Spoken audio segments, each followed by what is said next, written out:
everybody, and welcome to today's presentation. Thank you all for being with me. I know this is, we're getting into that holiday season, so you've got a lot of other time demands, and I appreciate you taking time out to be with me this morning. Today, we're going to be talking about some tips to survive holiday stress. I'm your host, Dr. Donnelly Snipes. It's important to remember these videos, these live shows are designed to provide you some, overarching concepts. I have playlists that are on the YouTube channel that you can learn more in depth, for example, about how to improve your sleep.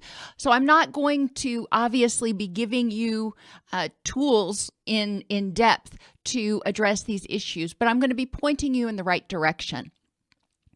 The PACER method, and I've mentioned it before, but for those of you who may not have been here before, the PACER method is an integrative behavioral health approach, recognizing that our mind and our body interact, and we interact in our environment. So PACER stands for physical, affective, cognitive, environmental, and relational.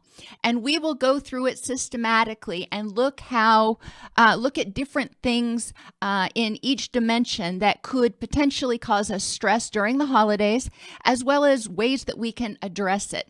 And y'all know that I am, super fond of mnemonic devices. So I have tried to create some mnemonics for you as well, and I will share those. The first aspect that we're going to talk about is your physical aspect, things that can cause physical stress during the holidays, but things that you can do to prevent being physically vulnerable, to prevent being, run down, so you have the energy to deal with life on life's terms. And the mnemonic device for this is NICE. I want you to be nice to yourself. So N stands for nutrition. The first thing that you can think about doing is making sure you're normalizing your blood sugar. When our blood sugar gets too low, we tend to get irritable, or even too high, we tend to get irritable and edgy. So making sure you're normalizing your blood sugar. I know in my family, it was always a tradition that on Thanksgiving and Christmas, you didn't eat at all until Thanksgiving dinner or Christmas dinner. And by the time I got there as a kid, I was ravenous. And I can imagine that other people were probably ravenous as well. So, maybe having a little snack here and there might have been more helpful for normalizing blood sugar. I don't know, just hypothesizing. Moderate sodium. And you may be thinking, what does sodium have to do with stress? Well, sodium can increase your blood pressure. And when we increase our blood pressure, whether it's because of sodium or cognitive stress, our HPA axis, our threat response system, gets activated. And so it's important to recognize that taking in too much sodium, increasing our blood pressure, can actually make us more edgy, more vulnerable to emotional distress. Eat healthfully. That seems pretty common sense, but eat healthfully going up to the holidays and through the holidays. The holidays are often a time of, overindulgence on comfort foods, if you will, but it's also important to make sure that you're getting your vegetables, your fruits in there, and getting plenty of water. It's important to make sure that you are eating healthfully and getting enough calories. Some people really struggle if they've got eating disorders or body image issues. They really struggle around the holidays because there are, quote, binge foods that seem to be everywhere. And that is way too in-depth for us to cover in this presentation. People with eating disorders have specific stressors around the holidays that they need to develop skills and develop a plan for how to deal with. It's also important to avoid too many stimulants, which can make you edgy and irritable and potentially more jumpy. Remember, stimulants increase your blood pressure, which is going to activate that HPA axis. And also avoid or minimize alcohol.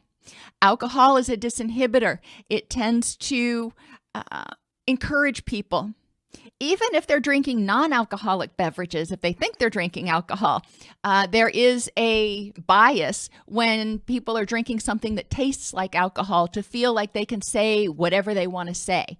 But we do know that there is a significant correlation between people being intoxicated and discord, violence in the household, fights breaking out, lots of distress happening.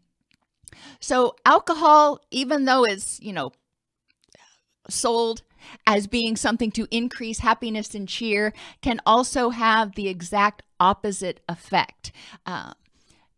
When it comes to illness, and that's the I in nice, illness is something we always should be concerned about during the holiday season. I remember when my kids were young, I knew that if we went to see family, I used to say we were getting exposed to strange bugga-buggas, things that we didn't have the immunity built up to because they lived somewhere else and they had a different microbiome where they were at. It makes sense. But when you're going to be around family, it's important to wash your hands and use common sense. If you've got a fever and you're snotting all over the place, don't go to the family gathering. But use common sense to prevent illness, whether it's the flu or a cold or COVID or whatever the case may be. I trust that you've heard all of the ways to protect yourself by now. And when we're sick, we have more difficulty dealing with life on life's terms. When we're sick, we may not enjoy the holidays, which could contribute to stress. And when we're sick, a lot of times during the holidays, we end up inadvertently spreading it around, and you don't want to be a super spreader. So wash your hands and use common sense. The C in nice stands for cortisol. That's your stress hormone. During the holidays, there's a lot going on, and there may be a lot of different reasons you're experiencing different types of stress. Well, that activates your cortisol and your HPA axis. Good to know. Low intensity exercise. That means, not super intense, doing something like walking around the block, keeping your heart rate, if you're one of those heart rate tracker people, at about 40% of your target heart rate training zone, which, for me is like 90 beats a minute or something. You're not doing something where you're having a difficulty talking.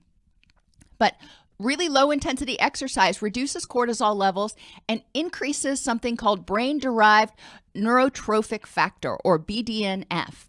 In people with clinical depression, it's been shown that cortisol is too high and BDNF is too low. Low intensity exercise reduces cortisol and increases BDNF.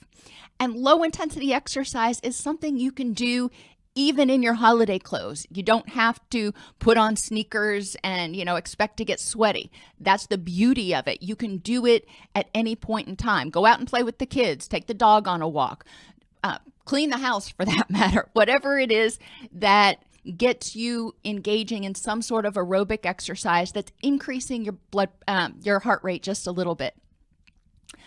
Aromatherapy, and I've linked to the different articles on PubMed.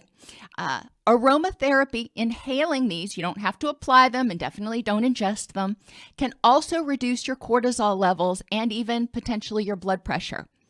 Lavender, rosemary, Ylang Ylang, and Bergamot have been studied extensively and have been shown to effectively reduce salivary cortisol levels in people. Now, you may smell some of these and go, oh, not for me. Bergamot has kind of a citrusy smell. Ylang Ylang is very, very sweet. I don't like Ylang Ylang myself. Lavender, we all know what lavender smells like, and sometimes it's okay. Different types of lavender. There's lots of different types of lavender. Different types of lavender I like. Other types, not so much. Rosemary is always a winner in my book. So I keep rosemary on hand. Rosemary is a great smelling essential oil. If you don't have the essential oil handy, you can take a rosemary seasoning that you have and boil it and inhale the steam. It's not going to be nearly as intense as the essential oil, but it may give you a little bit of calm. And exhaustion. E stands for exhaustion. We want to avoid it. So it's important between the shopping and the holiday parties and the planning for trips and baking cookies or whatever you're doing, make time for rest. This is not the time to get worn down. When you're worn down, when you're sleep deprived or you're not getting quality sleep, your immunity's lower, so you're more likely to get sick. Your mood tends to be more irritable. Your HPA axis stays activated. There's lots of reasons that sleep is super duper important. The more stressful the time you're anticipating, the more important getting quality sleep is. And according to the Sleep Foundation, most people over the age of 12 still need 7.5 to 10 hours of sleep per night. So saying, well, I only need 5 hours of sleep. That's not what the research shows. You may feel fine, but a lot of people can get by on 5 hours of sleep, but then they need caffeine throughout the day to keep themselves going. That tells me if they're needing caffeine or if when they lay down, they fall asleep in under 10 minutes, it tells me they're not getting good quality sleep at night. So be nice to yourself.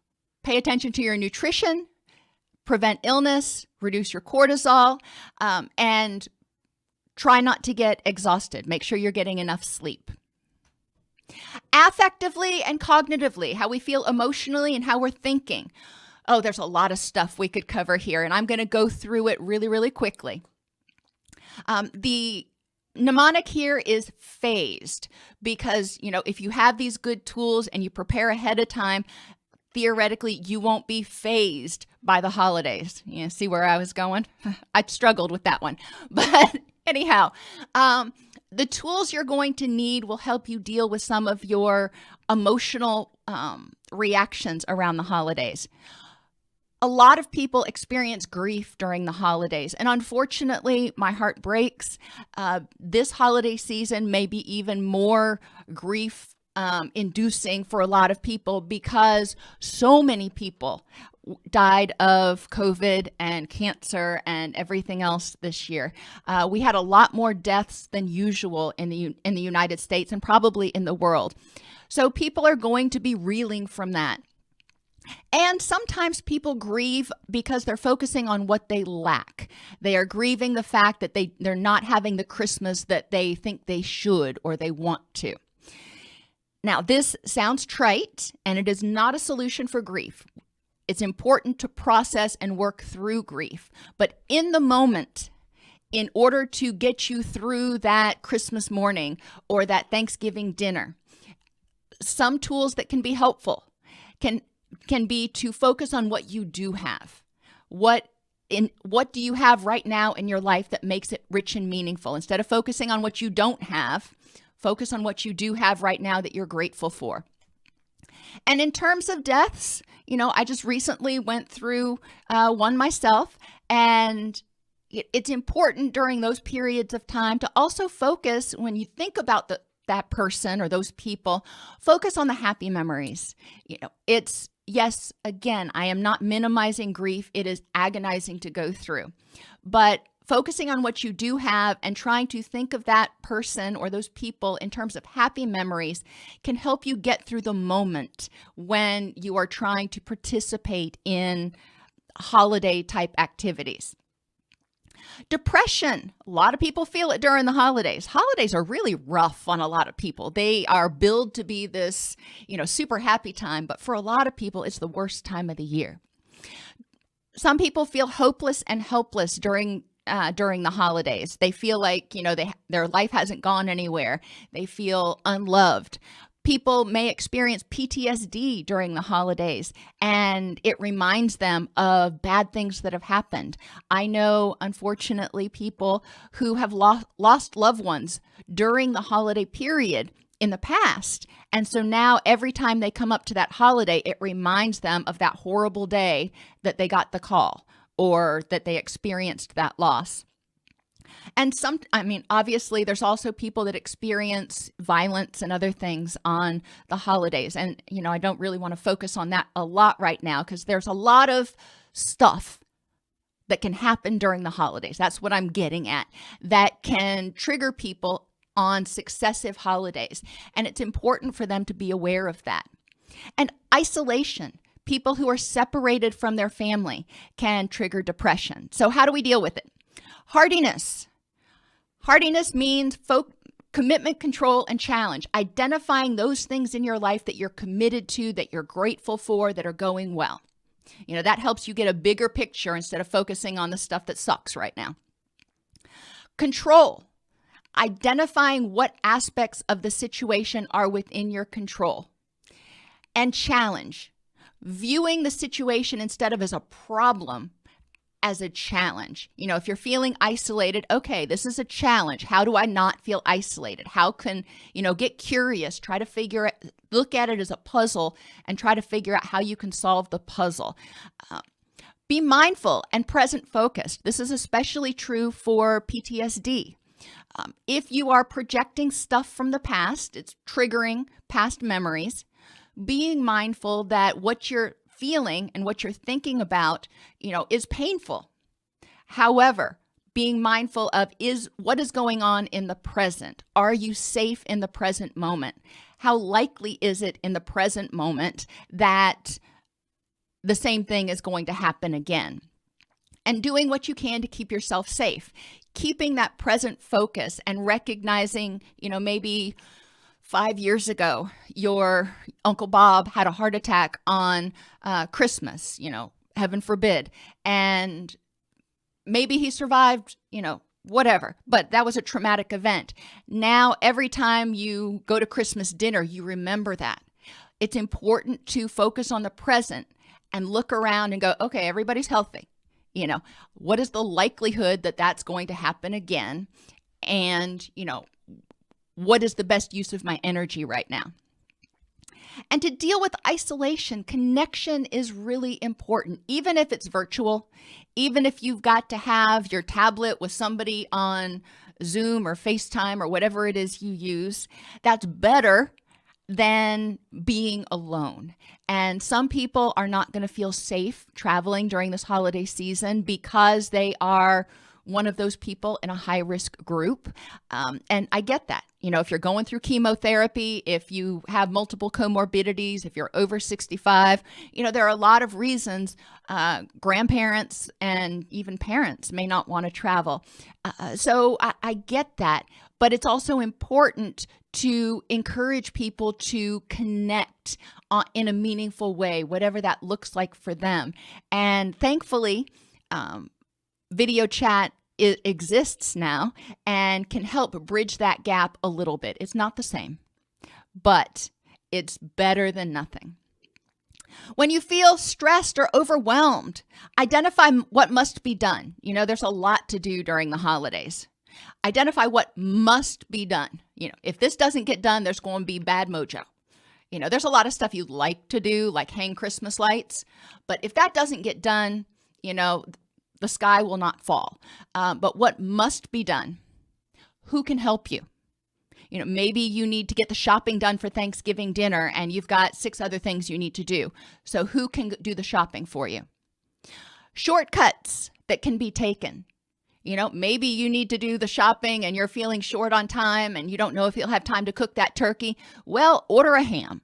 There are shortcuts that can be taken. Is it how you would have ideally envisioned it? Maybe not. But does it make sense to reduce your stress level so you can breathe? Oh, heck yeah. And then make a plan. And when I say make a plan, when you're stressed and overwhelmed, you need to write it down. Your brain is not ready to try to remember stuff and remember plans. Write it down. That way it's there. You can refer back to it and go, yes, check that off, got that done. And you don't feel like you're trying to juggle 6 different balls in your head. Anxiety happens for a lot of people during the holidays. They may fear going to family reunions or things because they fear that, every time we have a family reunion, something bad happens. The cops get called. So that can bring anxiety. PTSD. also rears its head here, where people may have anxiety about situations and fear of rejection.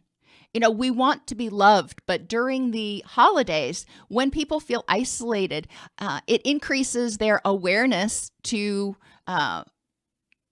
microaggressions, and they may feel more rejected if they don't get invited to this party or that party, or if somebody doesn't get them the present they want, or there's a lot of things that people place their feelings of acceptance on. And we talked about some of that yesterday when we talked about love languages. During the holidays, it's really important to remember people's love languages. When dealing with anxiety, we're going to go back to my old FCP. If you remember nothing, no other tools, I think FCP works a lot of the time. Not all the time, but a lot of the time for a lot of situations. What are the facts of the situation that are prompting your reaction? What are the facts? So we want to get away from emotional reasoning. What aspects of this situation can you control in order to prevent disaster? In order to, manage the situation. And if you do the things that are within your control, based on the facts in the current situation, what's the probability that the worst case scenario is going to happen? So following it, facts, control, and probability, FCP. Guided visualizations can also be helpful, just envisioning. Some people get stressed out before they have to go to an office party or something because they're introverted or, they're shy, have social anxiety. Guided visualizations can be helpful to help people envision themselves going to that party, getting through it, and, and hopefully enjoying it. And esteem is really important. During the holidays, people are very caught up on themselves. Unfortunately, a lot of times in our culture, we're caught up on ourselves anyway. But during the holidays, people are really worried about what others are thinking of them and what they need to do. They have a hard time, a lot of times, being empathetic. And sometimes people can feel rejected. And it's important to address that anxiety of rejection and abandonment by developing your own self-esteem. So you can say, you know what, I don't need Sally to give me gifts all the time. I don't need, Joe to be giving me words of affirmation all the time, to know that I am lovable and worthy. When we feel lovable and worthy, it really buffers against some of those other stress feelings. And anger about or resentments at family or other people. So that's our other main distress feeling that we may experience. Know your anger triggers and your warning signs. A lot of times during the holidays, there's going to be at least some point where your anger gets triggered. And knowing your anger triggers can help you prepare for them. So you know that if I'm going to go to this family reunion and I know that Uncle Bob always, just pokes the bear and, tries to get me upset. All right. Well, that's an anger trigger. So how can you prepare for that ahead of time? What can you do so you can get through that situation? When you start feeling triggered, maybe you're at that family reunion and you start feeling that spidey sense going, yeah, I'm about over it. What can you do? Notice your warning signs early. Be mindful so you can take steps to prevent it from becoming a thing. Practice psychological flexibility. Regularly ask yourself, what is the best use of my energy right now to move toward my goals? Maybe Uncle Bob is poking that bear. Well, you could get angry and start screaming and try to win the argument this year. Is that a good use of your energy? Is that going to stop Uncle Bob from poking the bear? And for those of you who aren't familiar with that phrase, that means trying to irritate somebody when you talk about poking the bear. But, is getting upset going to change Uncle Bob's behavior, or more likely reinforce his behavior because he gets a rise out of you? So is that a good use of your energy? Is ignoring it a good use of your energy? Well, that's probably something that you might want to try. Is assertiveness, telling Uncle Bob to knock it off, is that a good use of your energy? Well, most of the time, in those sorts of situations, it may not be the appropriate time or place, and it may not change Uncle Bob's behavior. So is that a gamble you want to take right now, or is it a better use of your energy in this context, the family reunion, in this context, to just ignore it? And then after the family reunion or the holiday dinner or whatever it is, maybe, call up Uncle Bob and go, hey, this doesn't work for me, and use your assertiveness skills. And practice distress tolerance. Distress tolerance is super helpful because whenever you start feeling those overwhelming emotions bubbling to the surface, distress tolerance skills can help you tolerate the moment. Remember, distress tolerance is not about avoiding dealing with those issues. It's about helping you not feel overwhelmed by those feelings so you can use your wise mind to make the best choice about how to proceed. So the mnemonic device for affective and cognitive aspects of, preparation is phased. Psychological flexibility, hardiness, awareness of how you're feeling, social support, esteem, and distress tolerance.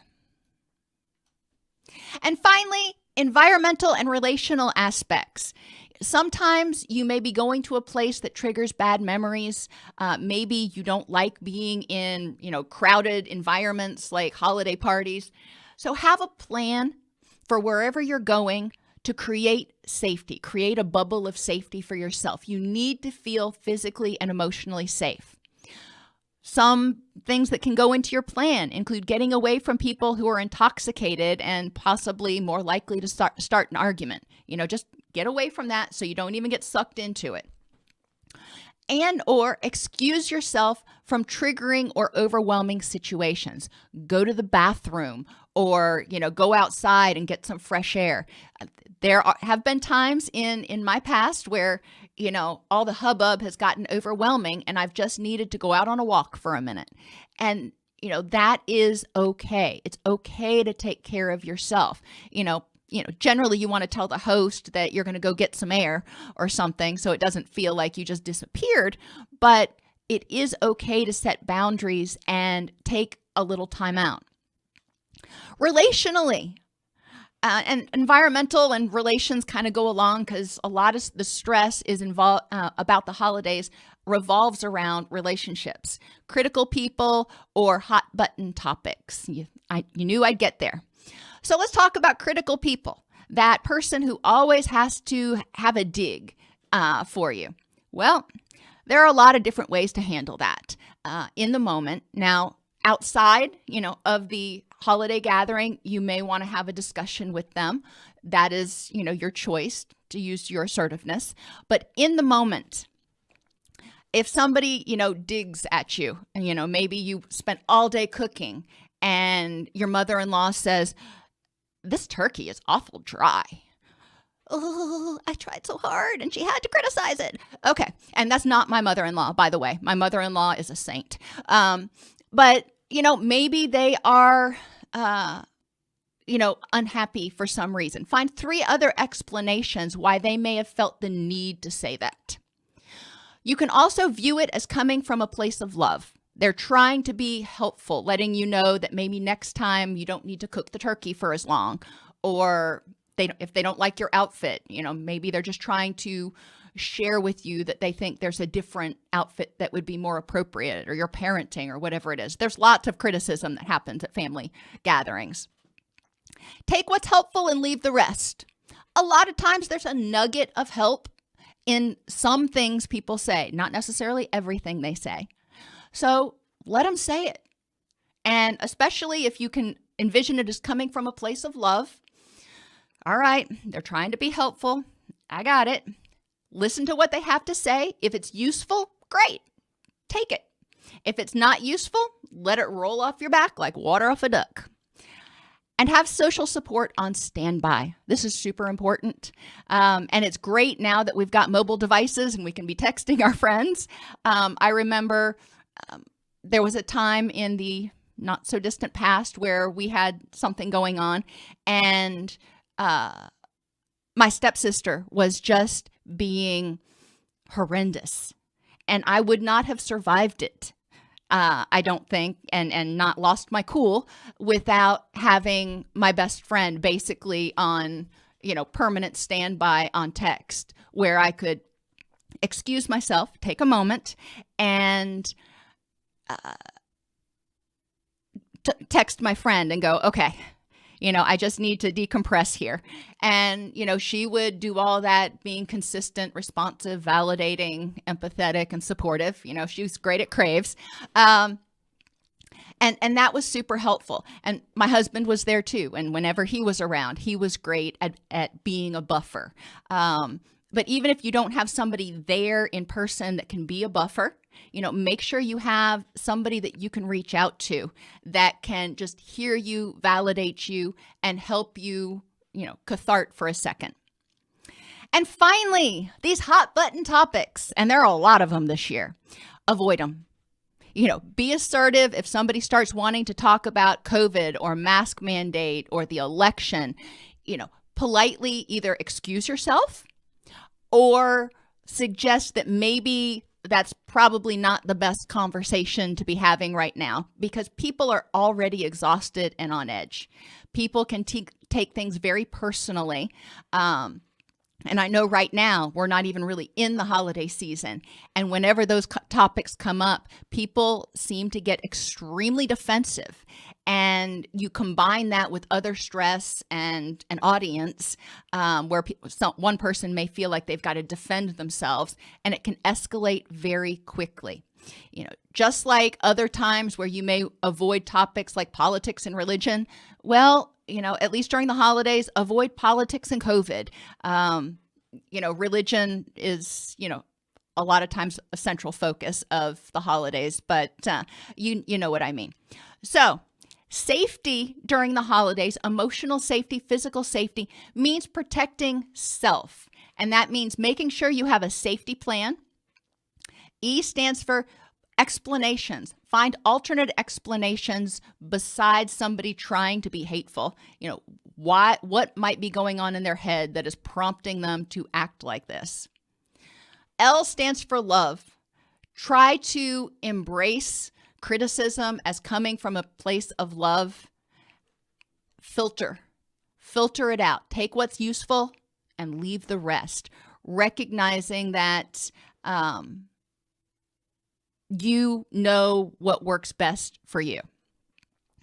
So I went through a lot of stuff, and I know this is a longer presentation than usual, but I kind of couldn't stop myself from coming up with different things. What questions, comments do you have? What things about the holidays stress you out that you might be either dreading or what might be causing you to dread the upcoming holidays?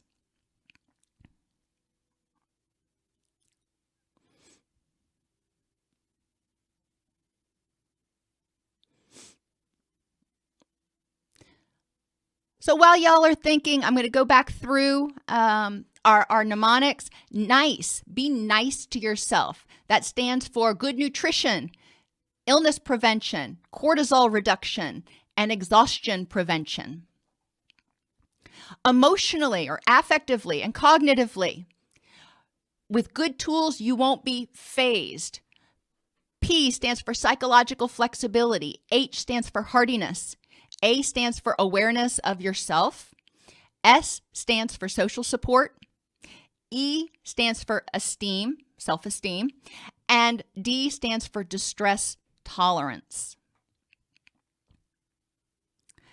And finally, safety means protecting self. S, have that safety plan. E, explanations. Find 3 alternative explanations for why someone might be snippy or critical. They just may be stressed, and that's how they react when they're stressed. L, envision it as coming from a place of love. And filter out what people say, take what's helpful, and leave the rest.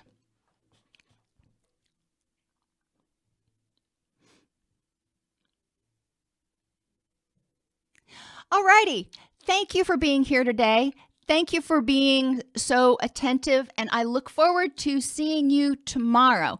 As always, remember you can make suggestions for different topics that you want me to cover in the comments section below, and please remember to hit that like button and subscribe so you get a reminder every morning or every weekday morning when I go live at 9:30 CST, 10:30 EST.